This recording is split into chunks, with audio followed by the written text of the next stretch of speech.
오늘은 신냉전 시대의 탄핵 정국을 주제로 잡았는데요. 지금 윤석열 대통령의 계엄과 탄핵 소추까지 그리고 민주당의 입법 독재와 헌정 질서 유린 이 모든 상황들에 대해서 제대로 이해하려면 국제 정세에 대해서도 우리가 좀 알아야 합니다. 지금 한국 언론이나 뜬금없는 기회주의자들은 본인들의 생존이나 권력욕에 의해서 좁은 여의도, 우물안 개구리 같은 이야기들을 쏟아내고 있는데요. 이 편협한 세상 속에서 자신들의 기득권을 대변하는 모습을 보고 참 개탄스럽다라는 생각을 했습니다. 이미 팔다리가 잘린 무력한 권위에 맞서는 척하면서 감상에 젖은 배후 행세하는 것은 참 쉬운 일입니다. 하지만 중국 공산당의 모습과 일치하는 그들의 입법 독재에 항거하는 일이 저는 가장 어려운 일이라는 생각을 합니다. 지금 국정 운영에서의 일련의 과정들이 그리고 윤석열 대통령과 관련된 이런 여러 가지 정치적 상황들이 국제 정치와도 무관하지 않다라는 점을 짚어드리고 싶어서 오늘 주제를 가지고 왔고요. 우리가 어떠한 정치적 행위에 대해서 가치 판단을 하기 전에 사실관계에 대해서 명확히 알고 이해하는 것이 먼저여야 합니다. 그런데 가치 판단은 일단 해놓고 나중에 아니면 말고식 이런 김어준식 허위 선동이 너무나 만연해 있는 것이 저는 참 문제라는 생각을 하는데요. 이런 감정적 폭발들만이 반드시 옳고 그름을 재단하는 기준이 아니라는 점을 말씀을 드리고 싶고 우리가 어떤 사안들에 대해서 가치 판단을 하기 전에 사실관계를 확실히 해야 한다라는 이야기를 한 번 더 강조해 드리고 싶습니다. 그래서 오늘 여러 가지 내용들을 또 준비해 봤고요. 선유인호 기자님은 이런 요즘 상황들에 대해서 어떻게 보고 계신지 먼저 한 말씀 여쭙겠습니다. 우선 방금 말씀해 주신 대로 현재 미국 현지 언론들이랑 또 해외 외신들을 살펴보면은 만약에 민주당이 이재명 체제의 민주당이 집권을 하게 된다면은 한미일 동맹이 굉장히 위험하다라는 정치적인 분석도 굉장히 많이 나오고 있어요. 뭐 어느 온라인 매체에서 단순히 올라오는 그런 찌라시성 글이 아니라 실제로 각 전문가들이 미국 전문가들이 이재명이 집권을 하게 된다면 이재명이 대통령이 된다면은 한미일 동맹에 있어서 굉장히 심각한 위험으로 다가올 것이고 한반도의 안보에도 크나큰 위험이 올 수도 있다고 지금 전망을 내놓고 있거든요. 근데 이러한 것들을 지금 국내 언론들은 비중 있게 다루지 않고 있습니다. 제가 오늘도 찾아보니까 저희 매체를 포함해서 펜앤마이크를 포함해서 기사 올라온 것이 손에 꼽을 정도예요. 근데 원래 같았으면은 굉장히 심각한 문제잖아요. 네. 기사를 쏟아내도 모자를 팔입니다. 근데 그거를 안 하고 있죠. 오히려 지금 팔다리가 다 잘려 있다고 분석이 되는 윤석열 대통령이랑 윤석열 정권 흠집내기에 더 혈안이 되어 있어. 왜? 조회수가 되니까. 그러고 있는 상황을 보면서 참 언론사들이 맹목적으로 조회수만을 위해서 진실이 아닌 혹은 중요한 문제가 아닌 것을 마치 중요한 것처럼 포장하면서 정작 제일 중요한 문제는 다루지도 않는, 언급하지도 않는 현실이 개탄스럽다. 언론인으로서 그렇게 보고 있습니다. 네, 실제로 많은 평론가들도 그런 이야기를 미국의 평론가들도 그런 이야기들을 하고 있고요. 트럼프의 최측근으로 뽑히는 그런 정치인들도 그런 이야기를 하고 있는데 이게 정말 위험한 것이 우리나라 정부의 주도권을 친북 세력에게 빼앗기게 되면은요.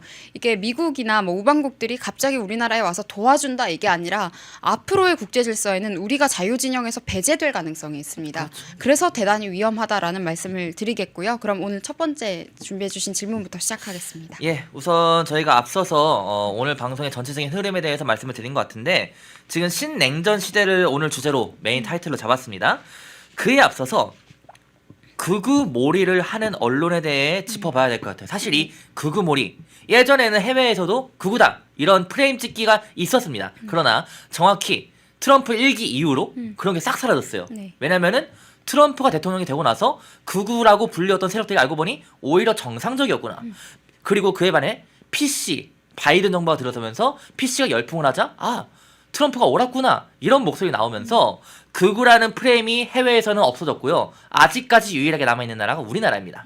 우리나라 언론들은 멜로니 총리나 트럼프에 대해서 극우 혹은 굉장히 거친 언어들을 쏟아내고 있잖아요.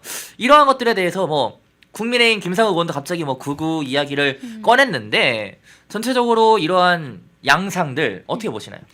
네, 이 부분에 있어서 이제 트럼프를 향해서 극우라고 이야기하는 사람들, 특히 정치를 한다는 사람들이 그런 이야기를 하는 것은 대단히 무지한 것으로 부끄러워해야 할 일이라고 생각을 합니다.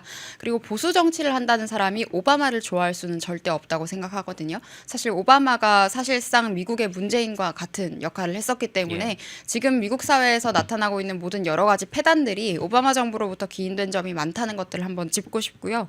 제가 지금 우리 정치에 대해서 안타깝게 생각하는 생각하는 것은 한국 정치는 대단히 좀 감정적이고 소요적인 측면이 강합니다. 그러니까 사실관계에 대해서 합리적 판단을 하고 상식적인 논의를 하는 것이 아니라 약간 감정을 가지고 이제 대중 여론을 선동을 한 다음에 결론을 내버리고 나중에 부작용이 나면 그땐 몰랐다라거나 아니면 쉬쉬해버리는 식으로 그렇게 되다 보니까 국가의 주요한 의사결정 과정들이 많이 망가져온 측면들이 있었는데 아무래도 윤석열 대통령은 처음부터 여소야대의 상황에서 시작을 했었고 그렇죠. 정치를 했던 사람이 아니기 때문에 그런 기반, 세력 기반 같은 것들이 없다 보니까 굉장히 여론전에서도 저는 밀렸다고 보고 있고요. 또 뿐만 아니라 뭐 김어준이나 이렇게 극좌허위 선동 세력들, 극좌도 아니죠. 그런 허위 선동 세력들이 계속해서 이제 보수 우파 진영에 있는 정치인들에게 신변 잡기적인 흠집을 냅니다. 이게 왜 그러냐면요. 보수 우파 정치인들의 메시지 자체는 굉장히 상식적이고 논리적이고 합리적이에요. 그리고 국민과 국익을 위한 것들이 많기 때문에 이 메시지 자체를 논리적으로 좌파적인 이야기들로는 이길 수가 없으니까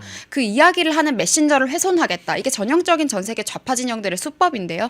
그런 것들이 우리나라에는 굉장히 감정적인 방식으로 지금까지도 먹혀들고 있다는 것이 저는 문제라고 보고 있습니다. 그래서 지금 여기에서 제가 정말 개탄스러운 지점은 우리나라의 레거시 언론이라고 하는 언론사들조차 소위 이제 타블로이드지, 찌라시 수준의 그런 이야기들을 굉장히 많이 쏟아낸다는 점. 또 우리가 앞으로 이제 다가올 다음 선거들에 있어서도 분명히 또 그런 양상을 보일 겁니다. 그렇죠. 네, 그런 지점들에 있어서 저는 가장 큰 피해자는 홍준표 시장과 박근혜 전 대통령이다라고 생각을 하는데요.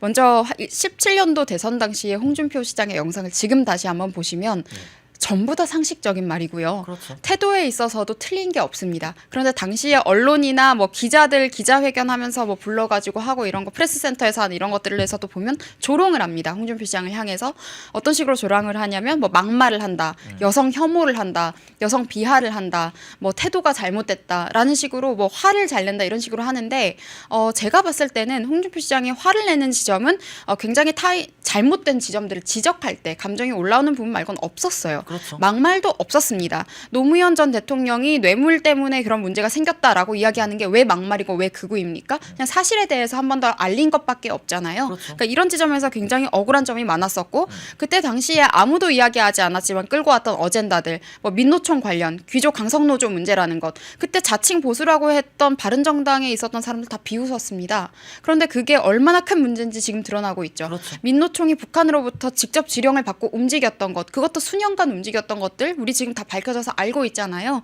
또 그것뿐만이 아니라 그때 당시에 이제 전술핵 재배치라던가 지금은 이게 현실적인 어젠다로 우리가 논의해야 되는 필요성 때문에 논의하는 주제가 됐지만 그때 전술핵 재배치 이야기, 간첩 문제 이야기 했지만 사람들 다 우스운 사람으로 치부하고 비웃었죠. 네, 근데 그런 것들이 정말 중요한 어젠다를 논의하지 못하게 하는 프레임이거든요. 지금 그게 근데 또다시 떠오르고 있는 게 뭐 김상욱 의원 같은 저런 문재인 밑에 있었던 그런 사람들, 문재인 관련 쪽에 있었던 사람들이 갑자기 보수 진영에 들어와서 보수의 가치를 이야기를 하면서 극우몰이를 합니다.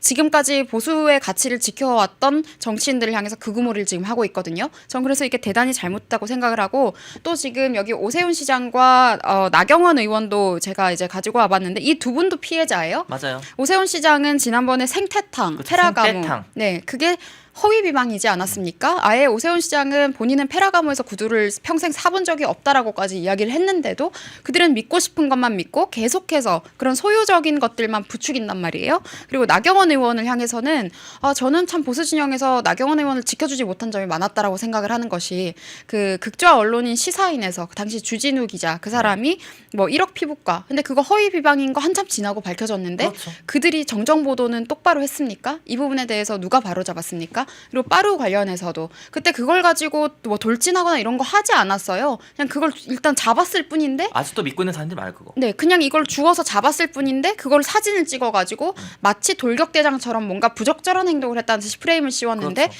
그때 당시에 우리 진영에서 그런 부분에 대해서 가짜뉴스 바로잡기를 하지 않았습니다.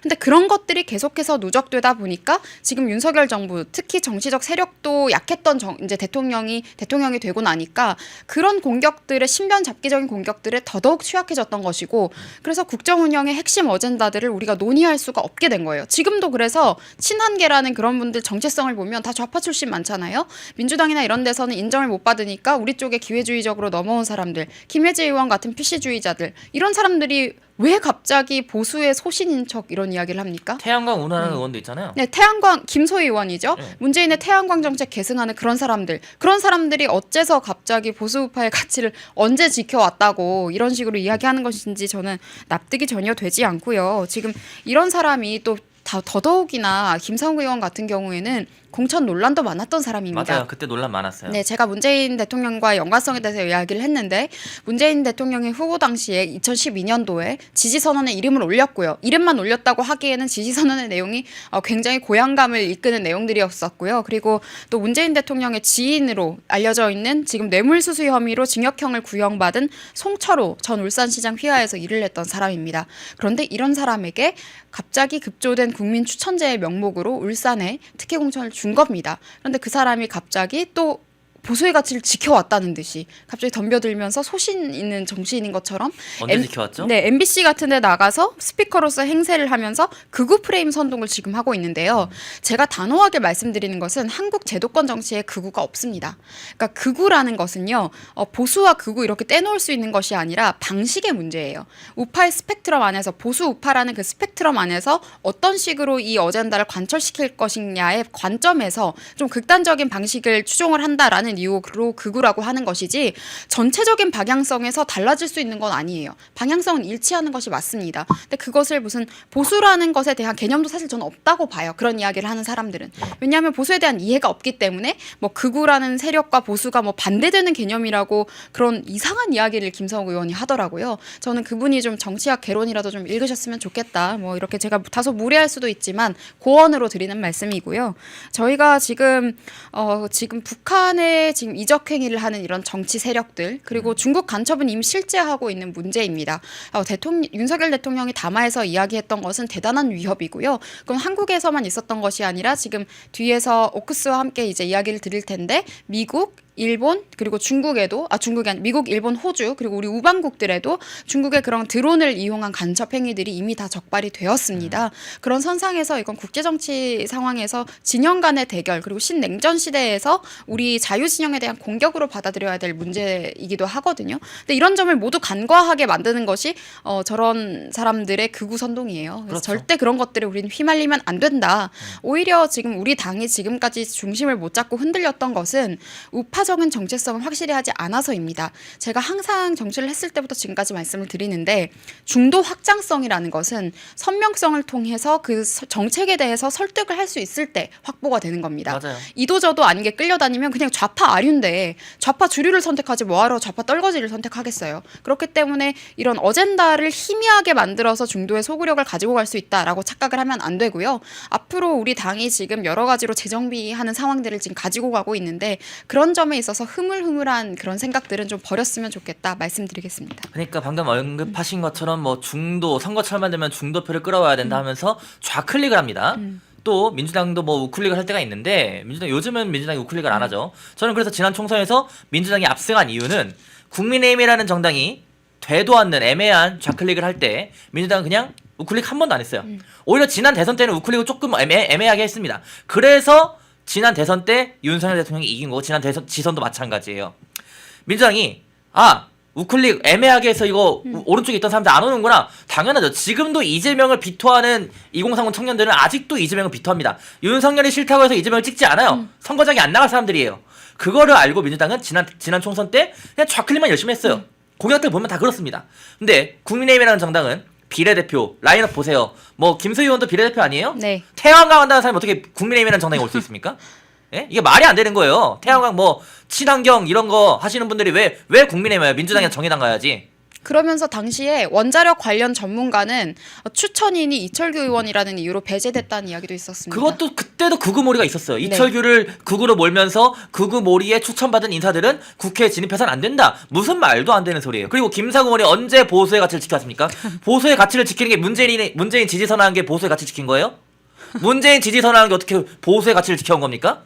저는 말하고 싶어요. 왼쪽에 있던 분들 넘어오지 마세요.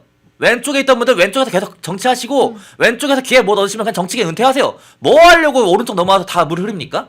그럴 바에는 그냥 책이나 쓰고 강연 나가고 왼쪽에서 뭐 민주당 2중대 3중대 만들던가 그렇게 하시고 오른쪽에 넘어오지 마시라고요. 이제 그 좌파 주류에서 배제된 사람들이 이제 우리 보수 우파 진영 내에서 PC주의 세력을 형성한 거예요. 이것 예. 또한 PC주의입니다. 그렇죠. 이게 이렇게 해야만 바른 정치야, 이렇게 해야만 따뜻한 정치야라는 것 자체가 PC예요. 정치의 온도는 없습니다. 정치는 사실 냉철한 논리를 바탕으로 하는 의사결정 과정이기 때문에 얼마나 더 그 논리를 가지고 많은 국민을 설득하냐의 경쟁이어야지 그런 감성팔이의 영역이 절대 되면 안 되거든요. 정치는 문학 작품이 아니라는 것을 꼭 말씀을 드리고 싶고, 그럼 맨날 중도층, 소구력, 중수청 하는 사람들, 그런 사람들이 중수청에서 가장 인기 없는 사람들이거든요. 그렇죠. 그런 사람들은 뭘 하든 안 되는 사람들이고, 지금 제가 여기 보여드리고 있는 이분들이 지금 사실 나경원 의원 같은 경우에도 중구에서도 하셨고 동작에서도 하셨고, 여기가 수도권 아닌가요? 중구가 어떻게 우리의 양지인가요? 전혀 아니거든요. 그렇죠. 굉장히 어려운 지역구거든요.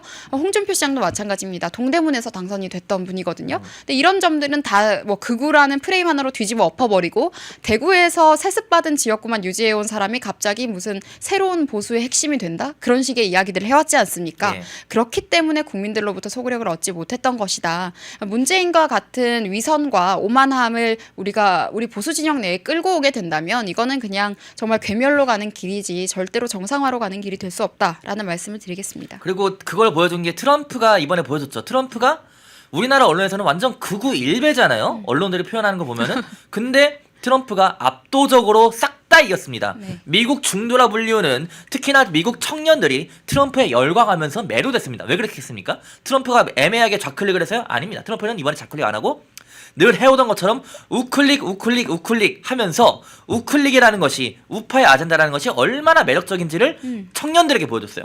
청년들이 그래서 트럼프를 맹렬적으로 지지한 겁니다. 이걸 보고도 느끼는 게 없다면은 우리나라 보수 정당은 반성을 해야 되는 거예요. 네, 이게 아주 상식적인 이야기예요. 사실 여러 가지 지식들을 알게 되고 배경을 알게 되고 공부를 해보면 전 좌파가 될 수 없다고 생각을 합니다.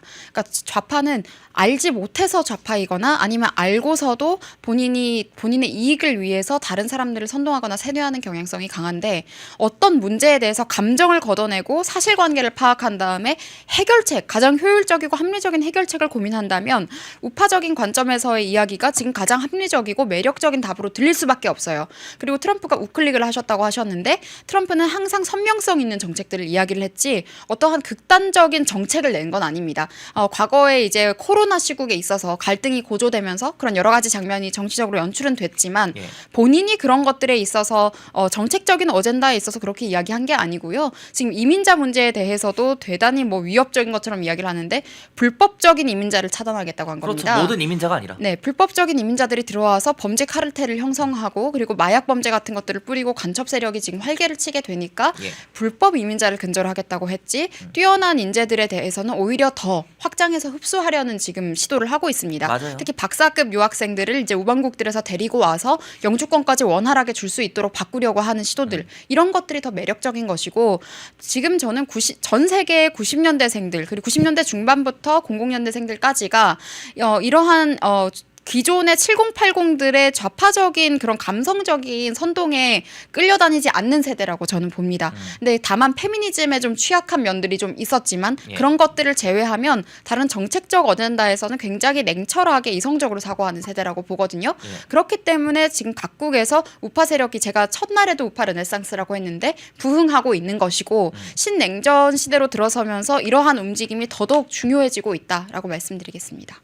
자, 그러면은 뭐 저희가 오늘 할 얘기가 많지만은 네, 다음 먼저. 주제로는, 그러니까 다음 토픽으로는 네. 오늘 주제로 잡은 신냉전 시대와 그에 따르는 안보 위협들이 여러 가지 요인이 얽혀 있다, 이렇게 얘기를 해주셨어요. 네. 어떤 내용일까요? 네, 지금 한국이 저는 신냉전 시대의 중심에서 전쟁을 치르고 있는 국가다라고 말씀을 드리겠어요. 네. 20세기의 냉전에 대해서는 많이 아실 텐데 그게 지금 양상만 달라졌지 저는 여전히 현재 진행 중이다라고 말씀을 드리겠습니다. 네. 그 가운데 우리나라는 지금 대통령의 탄핵 소추라는 어려움까지 겪고 있는 상황이라서 이런 여러 가지 배경들을 좀 아시고 이해하고 이 정치적인 상황들을 좀 살펴보셔야 될 것 같아서 제가 오늘 전달을 드리려고 하는데, 문재인 정부는요 방첩기관, 안보기관을 무력하게 만들었습니다. 국정원의 대공수사권을 박탈을 했고요. 그리고 군 기무사를 해체해버렸습니다. 이런 것들은 그냥 우리나라의 방첩 기능을 그냥 없애버리겠다라는 시도와 같았거든요. 그렇기 때문에 여적 세력이라는 강력한 비판까지도 받고 있는 것인데, 또 검수완박의 목적도 같은 맥락에 있었습니다. 검찰의 이런 수사권들에 대해서 폐지를 함으로써 범죄에 대해서 뭐 마약 수사라든지 수사라든지 간첩 수사라든지 경제사범 수사라든지 이런 부분들에 있어서 지금 힘을 빼려고 했던 것이 맞고요. 공수처라는 것은 본인들이 원하는 대로 본인들의 정적을 이제 제거하기 위한 수단으로 마치 대단한 대안인 것처럼 홍보를 했던 기관이라고 저는 보고 있습니다. 그러니까 사실상 지금 국정원이 지금 3대 간첩단, 창원 간첩단, 제주 간첩단 그리고 민노총 관련해서도 있죠. 이렇게 인물을 100명 이상 포착을 하고도 직접 수사를 지금 국정원이 못 하고 있어요. 예. 문재인 때 국정원이 방첩 관련해서 수사권을 박탈해 버렸기 때문에 그렇죠. 그때 했던 핵심 인원이 바로 박선원입니다. 지금 민주당 국방위 소속 국회의원인데요. 이 사람이 당시에 이제 박지원 국정원에서 1차장으로서 핵심 인력이었었고요. 예. 근데 이 사람이 또 경력을 보면 지금 민주당에서 이번에 공천을 받으면서 국정원 전문가, 뭐 국방 안보 전문가인 것처럼 했지만 사실 국정원에서 일했던 기간은 그냥 박지원 국정원 2년 정도밖에 없습니다. 맞아요. 네. 그러면서 대단히 이제 실세 행세를 지금 하고 있는데 윤석열 대통령은 이런 지점에서 좀 원복을 하려고 했어요. 국정원에 있어서 지금 북한으로부터 지령을 받고 움직였던 민노총 세력 같은 것들 지금 그런 것들이 다 밝혀졌잖아요. 네. 그런 것들도 있고 국정원에 있어서 인력들이 굉장히 지금 축소가 됐던 점이 있는데 그걸 다시 되살리려고 했었고 또 방첩사령부로 일단 기무사의 명맥을 다시 살리기 위해서 방첩사령부로 살려놨습니다. 맞습니다. 그러니까 이런 시도들을 했었는데 사실상 여소야대에서 입법이 원활하지 않아서 실질적으로는 어려움이 컸던 것은 사실이고요. 이런 여러 가지 상황들을 모르고 지금 무조건 이야기를 하고 있는데 이 박선원이라는 인물이 정말 얼마나 위험하냐면 이 사람은 반미 강성 운동권 출신입니다. 많은 분들이 아실 텐데 천안함에 대해서 북한 책임서를 부정하는 선체 결함서를 주장했던 사람이거든요. 근데 이런 사람이 지금 대통령을 향해서 뭐 내란이다 어쩌고 저쩌고 이야기를 하고 본인은 국방 전문가인 것처럼 하면서 우리나라 군인들을 향해서 질타를 하고 있는 장면이 저는 이게 정말 세상이 뒤집어진 상황이 아닌가라는 생각까지 들었었는데 예. 또 반미 학생 조직인 삼민투 많은 분들이 아실 거예요. 민족통일보, 민주쟁취, 민중해방투쟁위원회 이게 이제 종북단체였는데 그 연세대학교 당시 위원장이었습니다. 근데 이런 사람이 저는 국정원에 들어와서 핵심 인사로 일을 했다는 것 자체가 우리나라 안보에 대단한 위협이 이미 있었던 것이 아니냐라는 생각이 들고요. 또 지금 올해 여름에 국군 정보사령부 소속 국무원이 1억 6천만 원을 받고 블랙요원 명단을 포함해서 군사 기밀을 중국에게 빼돌린 일이 있었습니다. 예. 근데 이런 것이 앞으로 제가 말씀드린 오커스라든지 신냉전과도 연관이 되어 있는 상황들인데 심지어 이 사람은 박근혜 대통령 탄핵 이후부터 줄곧 해왔던 거예요. 이게 일시적으로 했던 게 아니라 이런 일을 계속 해왔었고 또 그래서 저는 이런 여러 가지 상황들 지금 계엄 하루 전날에 또 같은 일을 또 다른 사람이 해서 직접 본인이 실토하는 일이 있었습니다. 네. 12월 2일에 이 또 다른 군무원이 이제 부사관이 해커에게 이런 기밀을 넘겼다는 것을 결국에 자백을 하는 일이 또 있기도 했었거든요. 이런 위협들은 어떠한 선동이 아니라 실제하는 위협이다라는 걸 여러분들께 알려드리고 싶었고 저는 그래서 이런 여러 가지 상황들을 봤을 때 김대중 대통령 관련해서 휴민트 학살 논란이 있는 건 아실 겁니다. 전 그런 것들이 요즘에 좀 떠올랐거든요. 네. 그래서 한번 언급을 드리고 또 뿐만이 아니라 지금 민주당이 감사원장을 탄핵한 배경에는 문재인 청와대 고위 인사가 사드 기밀, 한미연합훈련 기밀을 사전에 중국에 유출했다는 것을 지금 감사원에서 밝혔습니다. 네. 그러니까 이런 지점에 있어서도 감사원에 대한 보복성 탄핵이었다라고 저는 보고 있고요. 그러니까 우리가 평온한 일상을 누리고 있는 것처럼 보이지만 이미 간첩 세력이 상당히 침투해 있고 이게 정치권뿐만이 아니라 사회 문화적으로도 침투해 있는 것이 저는 사실이라고 생각을 하고 있고요. 방첩에 대해서 지금 전 세계 각국이 굉장히 치열하게 국력을 쏟고 있습니다. 심지어 중국조차도 지금 중국에서도 간첩법을 강화를 해서 잠자고 있는 외국인을 그냥 데리고 가서 신문을 하기도 하고 지금 그런 상황까지 있거든요.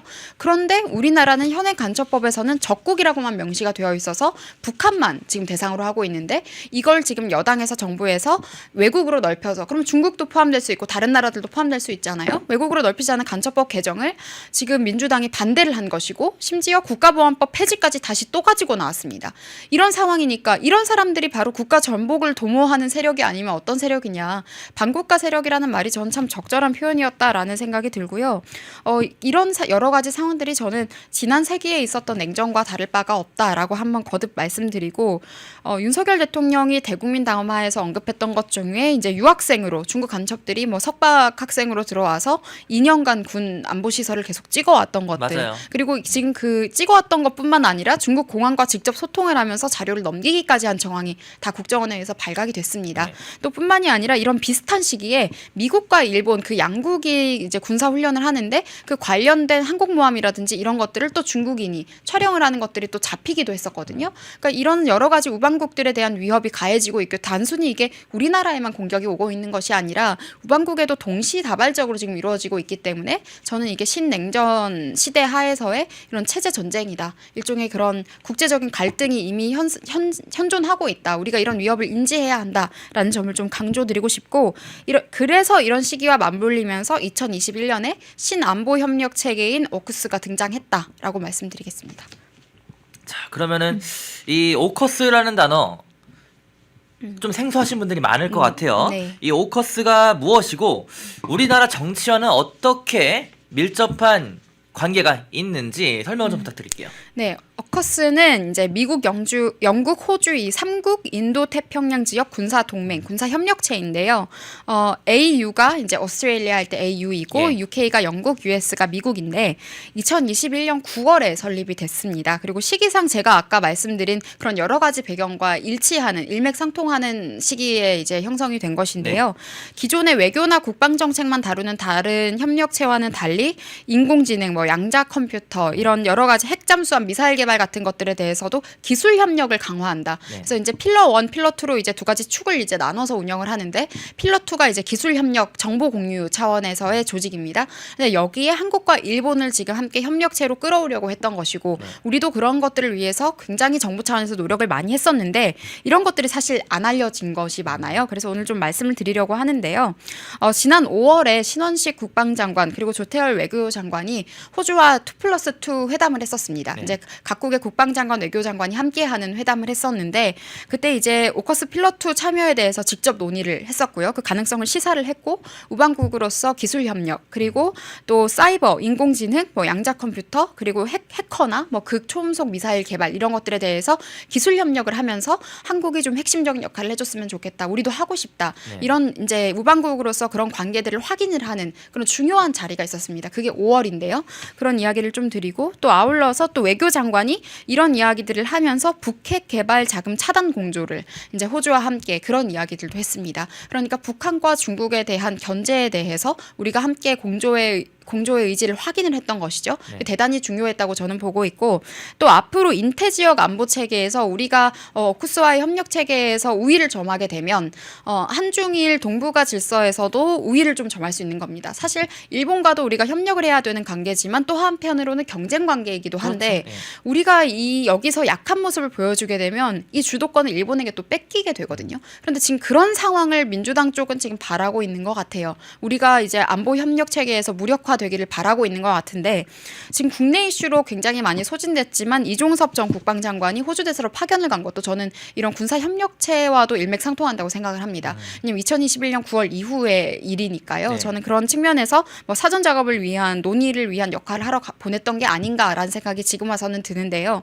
그런데 이제 윤석열 정부가 이런 여러 가지 물꼬를 텄던 것은 저는 대단한 외교 안보적 성과였다라고 생각을 하는데 이런 점들에 대해서는 설명을 하거나 알리지를 않으니까 이제 여러 가지 국내 사안들에 대해서 소모적인 논쟁들 그리고 심지어 민주당을 비롯한 야당은 정부를 굉장히 공격을 하는데 중국과 북한, 러시아를 감싸면서 공격을 해요.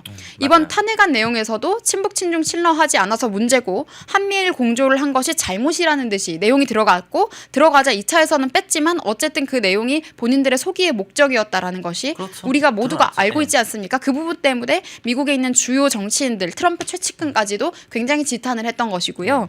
이 시점에 대해서 저는 우리가 이런 연장선상에서 또 한 번 더 살펴봐야 될 지점이 10월 달의 일입니다. 당시 당시 한동훈 대표가 독대 했던 시절이에요. 예, 독대 맞아요. 타령을 했던 예. 시절인데 결국 독대를 했던 그날에 윤석열 대통령이 영국 외교장관을 예방을 하고 그리고 나토 수장과 통화로 여러 가지 내용들을 논의를 했다라는 점이 알려졌던 날입니다. 굉장히 바빴던 날이겠죠. 그렇죠. 근데 왜 영국 외교장관과 나토 수장과 그날 이야기를 했겠습니까? 저는 이 오커스와도 연관성이 있다고 보거든요. 그리고 실제로 그때 외교장관이 한국과 오커스 투필라의 협력 강화를 희망한다라고 이후에 바로 회담 이후에 밝히기도 했습니다. 그런데 이런 점을 우리가 몰랐지 않아요? 대부분의 국민들은 모르고 계셨을 것 아닙니까? 그런데 이런 점을 좀 아셔야 될 것 같아 제가 말씀드리고 아마 이날도 이런 국방 안보 협력에 대해서 굉장히 중요한 이야기를 나눴을 것이다. 앞으로 트럼프 시대를 준비하면서 이런 우리가 새로운 군사 협력체에 들어가는 것이 굉장히 중요하기 때문에 그런 안보 동맹에 대한 논의를 했던 날인데 그날조차도 언론은 한동훈 대표의 그런 떼쓰기만 굉장히 띄워주면서 그런 갈등 내분이 난 것처럼 갈등만 묘사를 했잖아요. 맞아요. 저는 이게 너무너무 답답했고 이게 도대체 뭐가 그런 기싸움이나 감정 싸움이 도대체 뭐가 중요한지 너무 한심스럽고 어이가 없었다라고 말씀을 드리겠고 이거는 국제 정치에서 이 오커스와의 협력 관계 구축은 국가 안보 우리나라의 국익이나 뭐 국가 안보의 측면뿐만이 아니라 국제 정세에서 한국이 얼마나 주도권을 갖고 갈 수 있느냐의 문제에 대해서도 굉장히 중요하거든요. 근데 곧 이어서 11월에 트럼프 대통령이 당선이 됐지 않습니까? 맞아요. 그런데 미국 대통령이 당선되고 나면 항상 일본에 먼저 전화를 하고 한국에 전화를 했는데 이번에는 윤석열 대통령에게 먼저 전화를 했어요. 맞아요. 그리고 조선업 기술 협력을 콕 집어서 이야기를 했습니다. 이게 바로 저는 이 군사 무기 개발에 대해서 기술 협력을 요구했던 측면이라고 봤거든요. 그러니까 이렇게 지금 외교적인 안보적인 성과들이 계속 나아가고 있었는데 갑자기 지금 제동이 걸린 거죠. 이 탄핵 국면을 맞이하면서 전 그래서 이런 것들이 참 답답했었고 그런데 지금 우리나라의 안보 기술 관련해서 핵심 기술이 될 수 있는 것은 원전 기술, 그리고 조선업, 그리고 중공업들인데 이게 세계 최상위 수준의 기술을 우리가 가지고 있습니다. 네. 그런데 이 기술을 문재인 정부 5년 동안 거의 뿌리까지 불태울 정도로 정말 파괴시켜 놨었어요. 그때 지금 뭐 두산중공업 같은 기업에 문재인 대통령이 탈원전을 하고 거의 기업을 망하게 만들어 놓고 가서 웃으면서 사진을 찍어서 국민적인 분노를 샀던 장면들도 있었는데요. 이런 것들이 신냉전 시대에서 국가 산업의 기둥뿌리를 훼손하는 세력이 반국가 세력이 아니면 무엇이냐 저는 되묻지 않을 수가 없고요.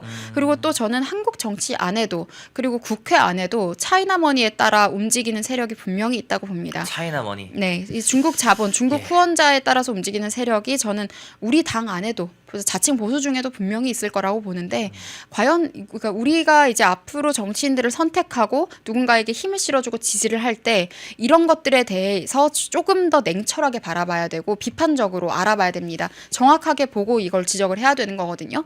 아무래도 이런 차이나머니가 내정 간섭을 하고 우마우당이 여론 조작을 하는 것이 음모론이 아니고 전 세계 우방국 각국에 지금 현존하고 있는 위협이라는 것들 제가 이제 여러 차례 강조를 하는데 이런 점을 한 번 더 말씀을 드리고요. 지금 워커스가 미국, 영국, 호주를 주축으로 하고는 있지만 여기에 이제 영연방국가 캐나다나 뉴질랜드도 포함을 하려고 하는데 캐나다 같은 경우에는 프랑스와의 관계 뭐 이런 것들이 조금 문제가 되고 있고 여러 가지 이제 유럽과의 관계 같은 것들이 좀 얽혀 있지만 한국과 일본은 대중 기지로서 전초 기지로서 굉장히 중요한 지정학적으로도 중요하고 동아시아 3국에서 중국을 견제할 수 있는 핵심 역할을 할 수 있기 때문에 뭐 경제적인 규모도 그렇고요. 굉장히 중요한 우방국으로서 지금 오쿠스가 인식을 하고 있는 겁니다. 그래서 기술 협력체 형태로 지금 함께 군사 동맹을 안보 동맹을 형성을 하려고 하는 것인데 지금 이걸 방해하려는 세력이 저는 문재인 정부를 비롯한 지금 뭐 이재명이라든지 이렇게 중국과 북한을 추종하는 정치 세력이다라고 생각을 하고요. 또 프랑스가 원래 개입이 왜 안 되었느냐 프랑스가 지금 오쿠스에 대해서 반발을 또 표시를 했었는데 저는 프랑스가 파리올림픽 개막식으로 얼마나 PC 범벅이 되어 있고 나라 정치 상황이 지금 좋지 않은지는 우리가 충분히 설명이 됐다고 생각을 합니다. 이미 신뢰할 수가 없다고 생각을 했던 게 아닌가 싶고요. 지금 이제 앞으로 미국, 영국을 중심으로 영연방 국가들의 안보 동맹은 보다 강화가 될 것인데 그 상황 속에서 우리나라도 우리 우방국들 사이에서 핵심적인 역할을 하려면 이런 국제 질서에서 절대 밀리면 안 된다. 그래서 그런 점을 위해서 윤석열 정부가 여러 가지 노력을 해왔던 것이 사실인데 잘 알려지지 않은 점이 너무 안타까워서 제가 이 점은 말씀을 드리고 이거는 우리가 그냥 개입을 해서 우리도 껴줘라는 측면이 아니라 이런 기술 협력을 하게 되면 우리가 없는 기술도 상호적으로 협력을 하면서 우리도 기술에 대해서 개발을 할 수 있는 보다 효율적으로 무기 개발을 한다거나 이런 것들에 대해서 우리도 성장할 수 있는 기회가 또 되기도 하거든요. 그렇죠. 그러니까 우리나라에 있는 지식인들과 저쪽에 있는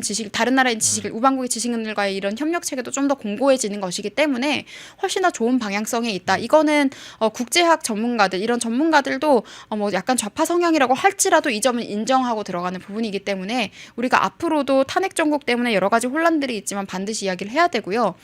또 한 번 이해를 좀 해야 되는 것은 미국이 국제 정세에서 지금 제일 중요하게 생각하는 것은 중국에 대한 견제입니다. 예. 지금 중국이 내부 상황이 굉장히 안 좋아요. 정치적인 상황도 좋지 않고 경제적인 상황도 좋지 않기 때문에 그 시선을 밖으로 돌리려고 계속 대만을 압박하고 양안 전쟁을 일으킬 것처럼 했는데 러시아 우크라이나 전쟁이 딱 터지면서 본인들이 전쟁을 일으킬 타이밍을 사실 저는 놓쳤다고 봤거든요. 예. 근데 이제 그런 시점에서 이제 트럼프의 입장에서는 중국을 견제하려면 일단 러시아 전쟁을 잠재워야 하기 때문에 푸틴과는 직접 소통을 해서라도 그만두라라고 이야기를 하는 것이고 그리고 중국에 대한 견제 의지를 트럼프는 이미 대선 기간 때부터 계속해서 보여줬습니다. 이미 지난 1기 때 말미에 네.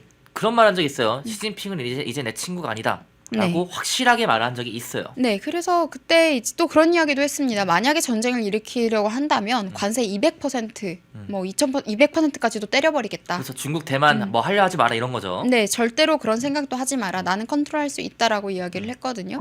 그런데 이 와중에도 친중을 하지 않으면 대단히 문제가 된다는 것처럼 우리나라에서 뭐 전문가라는 사람들이 방송에 나가서 호도를 하고 있는데 여러분 이거는 중국에 대해서 지금 우리가 경제적 의존도가 높은 부분들이 있는 건 사실인데요. 그런 부분들은 앞으로 우리가 지금 덜어내야 되는 겁니다. 그리고 지금 중국이라는 나라의 경제가 이미 계속 하향세예요. 단순히 서서히 내려가는 게 아니라 지금 팍 내려가 있거든요. 네. 이게 몇 년 동안 중국 경제가 굉장히 안 좋고 지금 모든 전문가들이 중국 경제는 앞으로도 안 좋을 것이다 라고 전망을 하고 있습니다. 중국의 한계가 온 거예요. 시스템적인 한계가 있기 때문에 그 한계가 온 건데 이 상황에서도 우리가 중국에게 의존을 해야 된다라고 주장하는 자칭 전문가이신 분들은 전문가 논평 그만둬야 됩니다. 예. 네, 그리고 지금 이런 안보 동맹에 대해서 일본은 지금 적극 참여 의사를 밝혔어요. 예. 그런데 우리는 하지 않게 된다면 그러면 이건 더더욱 위험해지고 그렇죠. 또 다른 불행으로 이어지게 되는 것이 미국의 입장에서 중국을 컨트롤하려고 봤을 때 중국과 북한도 사이가 안 좋고 중국과 러시아도 사이가 좋지 않아요. 그럼 중국을 컨트롤하기 위해서 북한을 이용을 하고 싶은데 북한이 한국보다 더 소통이 원활하다? 그러면은 우리보다 북한을 선제적으로 택할 수도 있는 그런 상황까지도 갈 수 있는 거예요. 예. 그렇기 때문에 이런 외교적인 기술력들, 외교력이 좀 더 중요해지고 있는데 뭐 지금 국무총리에 대해서까지 탄핵을 한다고 하질 않나. 이런 식으로 정치 혼란만 가중시키는 세력은 국익과 국민들을 전혀 고려하지 않는 세력들이다라고 말씀을 드리고 싶고 임기 내내 지금 윤석열 대통령이 여소야대 정국이었잖아요. 맞아요. 그리고 또 당 대표들과도 굉장히 반목하는 상황들이 유지가 됐었고 민주당을 비롯해서 뭐 국정원, 군조직, 뭐 검찰 같은 이런 사정기관들이 이미 무력화되어 있는 상황에서 일단 그 기관들을 다시 살려야 하는 상황이기도 했고 바로 역할을 또 하지 못했잖아요. 그래서 이제 군대 기강도 사실 무너져 있다는 것이 이번에 우는 그런 군인들의 모습들에 대해서 많은 국민들이 실망을 하지 않았습니까? 네. 이런 지점들도 있고 군인들이 지금 국가안보기밀 정보원들의 신상에 대해서 중국에 유출했던 이런 것들도 밝혀지면서 또 지금 탄핵 공세가 28차례예요. 맞아요. 이런 적이 없습니다. 1년에 28차례입니다. 남은 기간 동안 또 더 늘어날 거예요. 네, 제가 봤을 때. 지금 이렇게까지 입법 폭거를 자행을 하고 있는데 많은 국민들이 독재라고 생각을 하면 그냥 대통령의 행위라는 착각을 하시는데 삼권 분립에서 대통령은 행정부의 수장이고 국가 원수의 지위에 있는 사람이고 입법부와 사법부도 있습니다. 맞아요. 사법부에 의한 독재도 이루어지면 안 되고 입법부에 의한 독재도 이루어지면 안 되는 거예요. 그래서 삼권 분립이고 상호 견제를 해야 되는데 지금 우리나라 정치 상황은 입법부가 과잉 구조로 입법부가 지금 독재를 하고 있는 상황입니다. 자기들 마음대로 또 법안 6개 저번에 거부권 행사했던 거 양국관리법 포함해서 소위 그런 것들은 본인들의 이념적인 이익을 챙기기 위한 법안들인데 민생이라는 식으로 그러니까 이재명의 이익을 위한 것들이면서 민생이라는 식으로 포장을 해서 통과시키려고 했지만 그래서 결국 오늘 한덕수 국무총리가 또 거부권을 행사를 했는데 맞아요. 거부권을 행사하면 또 탄핵하겠다고 또 협박을 하지 않았습니까? 그러니까 이런 태도가 굉장히 무례하고 문제적인 태도다. 이거는 헌정 질서를 유린하고 있는 행위다라는 점을 거듭 말씀드리겠고 또 저는 우리 국민들이 일상에서 조금 경각심을 가져야 되는 것은 저는 문재인 정부 때 이제 뭐 마라탕 탕후루 유행 네. 이런 네. 것들 그리고 또 푸바오 같은 그런 맞아요. 것들이 문화 프로파간다거든요. 사실 중국은 이 판다라는 이 동물을 가지고 문화 프로파간다의 수단으로 굉장히 활용하고 있습니다. 맞아요. 귀엽고 친근한 이미지를 통해서 중국에 대한 거부감을 없애는 데 쓰고 있거든요. 그래서 이런 것들을 아셔야 되고 또 중국 식당으로 위장했던 비밀 경찰에 대해서도 아실 텐데요. 한강에 있었죠. 네, 그런 한강에도 있었고 또 명동에도 있었습니다. 네. 그 허거집이었는데 그런 식으로 지금 퍼져 있기 때문에 이런 부분들에 대해서도 경각심을 가지고 물론 중국 음식 먹는 거 뭐 상관없잖아요. 뭐 중식당에서 뭐 중식 좋아 먹을 수는 있지만 이런 문화 프로파간다가 이제 체계적으로 이루어지고 있는 상황에 대해서는 현혹되지 말고 우리가 이성을 가지고 이건 비판적으로 바라봐야 될 측면이 있다라고 말씀드리겠습니다. 예, 그러니까 뭐 지금 많은 시청자 여러분들이 또 동의를 공감을 해주고 계시는데 그렇다면은 지금 우리나라는 네. 이제 신냉전 시대, 냉전 시대 아까 어떤 분이 뭐 냉전 다 끝났는데 무슨 얘기냐라고 했는데 신냉전 시대예요. 네. 신냉전 시대에 돌입한 와중에 그런 와중에 우리는 탄핵 정국을 지금 맞이하고 있거든요. 네. 국내 정치가 굉장히 위기이고 정치뿐만 아니라 우리나라가 위기인 경제도 그렇고 위기인 상황인데 앞으로 어떻게 좀 풀어 나가야 될까요? 네, 참 저는 윤석열 대통령이 하고 싶은 것들이 많았지만 그걸 이끌어갈 힘이 좀 부족했다라고 보고 있는데 뭐 민노총 그리고 정교조, 언론노조와 맞서는 일들은 박근혜 전 대통령도 하시려다가 오히려 그 세력에 당했었던 맞아요. 거라고 네. 저는 생각을 하거든요. 그리고 2024년에 대한민국 국민 그리고 합리적인 지성인이라면 저는 가치 판단에 대해서는 사실관계를 확인하고 나서 해야 된다. 지금 뭐 내란죄에 대해서 고발한 주체가 민노총이라는 점 다시 한번 짚어드리고요. 민노총과 조국혁신당. 그런데 이것에 대해서 특히 우리 당에 있는 사람들이 뭐 이걸 확정적으로 언급을 하는 것도 대단히 잘못되었고요. 앞으로 수사가 과연 어떻게 정상적으로 진행될 수 있을지도 사실 저는 의문입니다. 이게 지금 수사권에 대해서도 민주당이 공수처 설치하고 검수완박하고 뭐 대공수사권 박탈하고 하면서 이게 누가 어떻게 주도권을 가지고 해나갈 것이냐도 지금 꼬여가지고요. 그쵸. 사정기관끼리도 지금 계속 지금 소통에 오해가 있고 뭐 지금 문제가 있는 상황이거든요. 네. 이런 것들도 결국에 문재인 정부가 헤쳐놓은 사정기관들에 대해서 문재인 정부가 그 체계를 지금 흔들어 놓은 거 아니에요? 그렇죠. 그 부작용이 지금 결국에 또 나타나고 있는 거 아니에요? 본인들이 본인 발등 찍은 거나 다름없다고 저는 보고 있는데 그리고 우리 정치권에서 뒷담화 수준의 저급한 언어들을 소신으로 착각하는 사람들이 많습니다. 아 요즘 뭐 특히나 나름 뭐 소신이다 소장파다 하면서 말하는 분들 중에 몇몇 의원들 중에 그런 분들이 있죠. 네, 그러면서 뭐 욕설을 쓰는데 그게 되게 영해 보인다고 생각하는지 모르겠지만 50대 정치인이 그런 뭐 욕설을 쓰면서 이야기하는 거는 대단히 잘못됐고 이건 윤리위에서 징계를 했으면 좋겠다 말씀을 드리겠고 또 당직자를 동원해서 뭐 커뮤니티 여론을 조성하는 어떠한 정당 세력도 저는 있는 걸로 알고 있는데요. 그런 것들에 대해서 호도되지 않기를 바랍니다.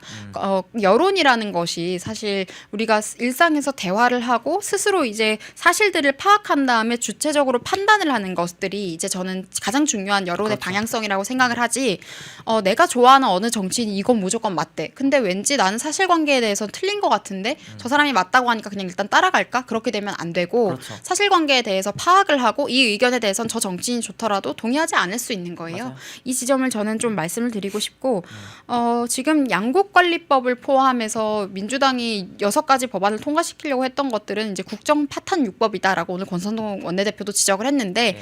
참 민주당이 대통령을 탄핵 소추시킨 것이 이런 본인들의 이익을 챙기기 결국 그게 위해서였던 드러난 거죠. 거죠. 네. 예. 거부권을 행사하지 못하는 것을 틈타서 지금 또 우리 기업들이 기술 기밀을 이제 이야기할 수밖에 없게 또 만들지 않았습니까? 맞아요.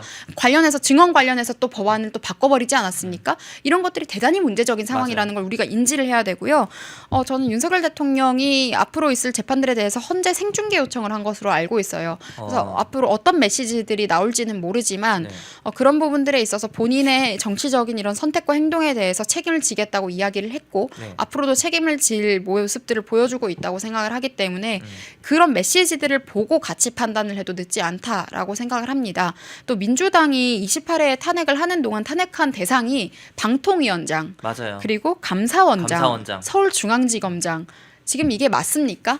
입법부를 지금 점거하고 있는 민주당 그리고 조국혁신당 이 그들의 세력 외에 모든 헌법적인 권력기관을 전부 다 적대시해서 공격하고 있는 거예요. 맞아요. 그렇기 때문에 저는 사법부에서도 이러한 만행들을 옳게 보지는 못하실 것이다라고 생각을 하고 정말 국민들이 만약에 선택해서 할 수 있다면 탄핵을 해야 할 대상은 이런 입법 독재 세력이 아닌가라는 생각이 들고, 제왕적 대통령제라는 언어가 성립 불가능한 지점은, 이걸 가지고 계속 무슨 개헌 이야기를 갖고 나온 사람들이 있는데, 이게 성립 불가능한 지점은 여소야대 전국에서 대통령이 이런 입법 독주를 막을 수 있는 방법은 거부권밖에 없어요. 이게 보여줬잖아요. 지난 네. 2년 반 동안. 네, 그래서 제가 계엄이 있기 전에 이제 여러 가지 정치 논평을 할 때 항상 이야기했던 게, 윤석열 대통령은 이런 잘못된 법안들에 대해서 거부권을 행사하는 것 하나만으로도 어떻게 보면 시대적인 책임은 다한 거라고 우리가 봐야 할 수도 있다라고 이야기를 했던 건데, 이미 거부권 외에 팔다리를 다 잘라놓고서 그런 권력이 제왕적이었다라고 돌을 던지는 거는요,